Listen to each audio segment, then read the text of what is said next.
John chapter 13. Now before the feast of the Passover, when Jesus knew that his hour had come, that he should depart out of this world to the Father, having loved his own which were in the world, he loved them to the end.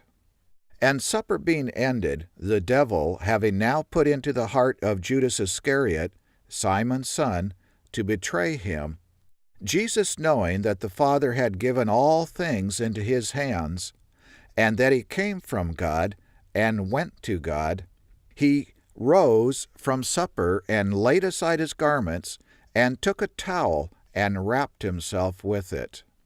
After that he poured water into a basin, and began to wash the disciples' feet, and to wipe them with the towel that he was wrapped with. Then he came to Simon Peter, and Peter said to him, Lord, you want to wash my feet? Jesus answered and said to him, What I do, you do not now understand, but you shall know later. Peter said to him, You shall never wash my feet. Jesus answered him, If I don't wash you, you have no part with me. Simon Peter then said to him, Lord, not only my feet then, but also my hands and my head. Jesus said to him, He that is washed needs only to wash his feet, but is clean every bit, and you are clean, but not all of you. For he knew who should betray him. Therefore he said, You are not all clean. So after he had washed their feet, and had taken his garments and sat down again, he said to them, Do you know what I have done to you? You call me Master and Lord, and you say, Well, for so I am. If I am your Lord and Master, have washed your feet, you also ought to wash one another's feet. For I have given you an example, that you should do as I have done to you.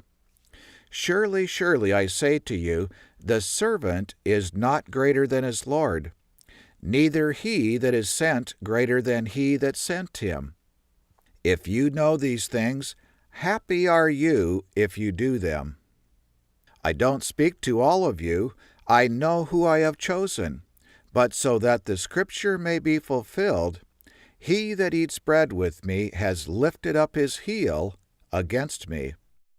Now I tell you before it comes, that when it comes to pass, you may believe that I am he. Surely, surely, I say to you, he that receives whoever I send receives me, and he that doesn't receive me doesn't receive him that sent me. When Jesus had said this, he was troubled in spirit and testified and said, Surely, surely, I say to you, that one of you shall betray me.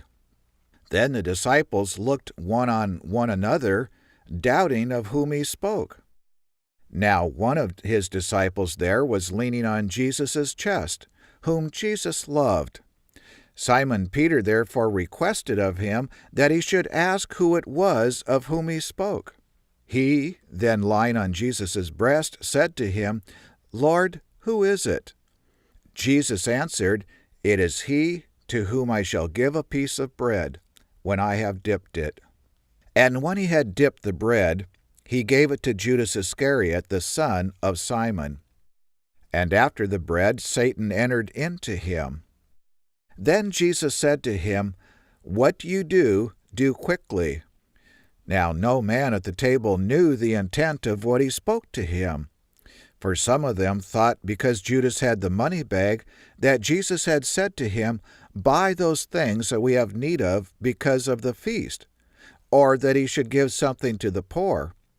He then, having received the bread, went immediately out, and it was night. Therefore when he had gone out, Jesus said, Now the Son of Man is glorified, and God is glorified in him. If God is glorified in him, God shall also glorify him to himself, and shall immediately glorify him. Little children, only a little while longer am I with you. You shall seek me, and as I said to the Jews, where I go, you cannot come. So now I say to you, a new commandment I am giving you, that you love one another as I have loved you, that you also love one another. By this shall all men know that you are my disciples, if you have love one for another. Simon Peter said to him, Lord, where do you go? Jesus answered him, Where I go you cannot follow me now, but you shall follow me afterwards. Peter then said to him, Lord, why cannot I follow you now? I will lay down my life for your sake. Jesus answered him, Will you lay down your life for my sake? Surely, surely, I say to you, the cock shall not crow until you have denied me 3 times.